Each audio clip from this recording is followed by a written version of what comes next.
Hey guys, welcome back to the channel. I know it has been a hot minute since we've gotten any new videos up, but more on that in a separate video. Today we're going to be talking about a new Netflix film that was just released this morning, Enola Holmes 2. No subtitle for this one, which is a trend nowadays. Just a simple Enola Holmes 2. Now, if you've been a long time viewer of this channel, you'll know that I did review Enola Holmes 2 years ago when it came out, and really enjoyed it. I thought it was a fun, different take on the Sherlock Holmes universe, and I'm proud to say that this sequel lives up to that standard. It's still a fun, different take on the Sherlock Holmes universe. Of course, Millie Bobby Brown is the main star in this film. She plays, of course, Enola Holmes, who's picking up where she left off from the last film, starting her own detective agency, kind of trying to get out of the shadow of her older brother Sherlock, and things aren't going so well for her. A lot of people are just coming to her hoping to get to Sherlock, and when she's about to close her business's doors, a little girl comes and says her sister's missing.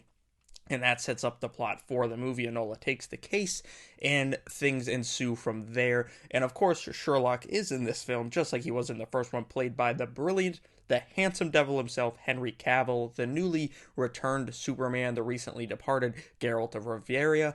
We'll talk about that in a different video, because, it makes me so mad. It makes me so mad. But he is great as Sherlock Holmes. Of course, he's a little bit bigger, buffer than most Sherlock Holmes we're used to, like Benedict Cumberbatch, Ian McKellen, Robert Downey Jr., and but he's still so good in the role, and I feel like he's definitely gotten more things to do in this one. He was more or less a glorified cameo in the first one. He was in like 2 or 3 scenes. This one, he's in it quite a bit. He's probably like the second most supporting character throughout this one, and of course, coming into the fun is David Thewlis, who is just brilliant. I love that guy. He was great as Ares in Wonder Woman. Of course, Professor Lupin, who is my favorite Harry Potter character. He voices the Shame Wizard on Big Mouth. This dude is great in everything he does, and he continues to crush it in this one. This one is just as fun as the first one. It's like a swashbuckling adventure film mixed with a mystery, and it just works. Something about it just works. Is it aimed for a little bit of a younger tone? Yes. But I almost feel like this one's not really. I feel like this one was a little bit more serious with the subject matter than the first one was. It had its serious elements, but this one felt like a serious movie with some younger audience elements throughout, and it just worked for me on every level. Millie Bobby Brown's great. I truly think she's going to be like a huge, huge star in the future. She's popular now, but I truly think she's going to like have Oscars and Emmys aplenty on her shelf by the time her career is over. And the only thing outside of Stranger Things I've seen her in that's not this is the Godzilla universe stuff.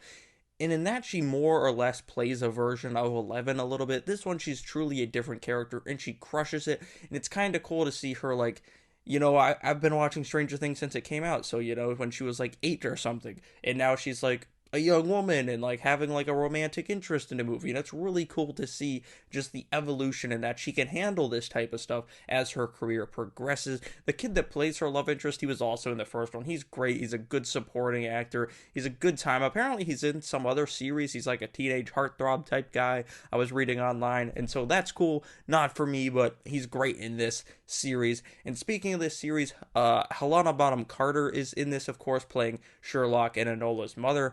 She's about got the same amount of screen time as she did in the first one. She pops up for like 2 or 3 scenes, gives some wise advice, and she's great in this freaking movie. Like, I think she's so underappreciated. Like, I think she kind of gets a bad rap for doing all this stuff with Tim Burton, which, yeah, but she's so good. Like, Bellatrix Lestrange, she's awesome as that character. She's great in these. Like, if she's not doing wacky Tim Burton stuff, she's incredible, and I think she's kind of underappreciated in Hollywood circles, and I hope that changes, because goddamn is she fantastic, as is this movie. Like, is it a 10 out of 10? If this was in theaters, would I, like, burn rubber in my car out in the driveway to get to the theater to see it?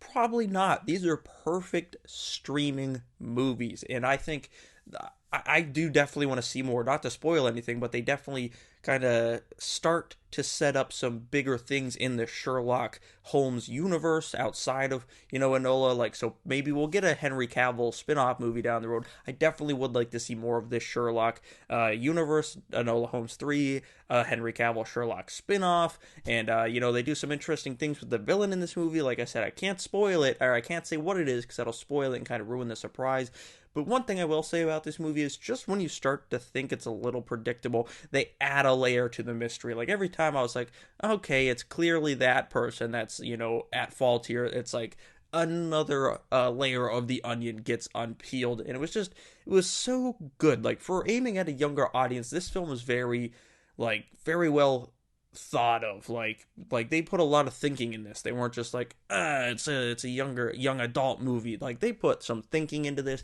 and I very much appreciate that, because I really like these two movies, and I hope we get at least one more in the Enola Holmes franchise. Enola Holmes 2 for me gets a 7.5. It's a perfect streaming movie. This is the type of stuff Netflix should be making, not stupid reality shows and terrible TV shows that no one watches and they don't promote anyway. This is the type of stuff I want to see from Netflix. So what did you guys think of Enola Holmes 2 in the comments below? Let me know. Let's talk about it. Do you like it better than the first one? I think they're about even. I might give this one a little bit of an edge because it felt a little bit more serious, and it's got a little bit more of Henry Cavill, which is always a good thing in my opinion. Make sure you share this video on all your different social media platforms. Thank you all for watching. I'll see you guys right here next time.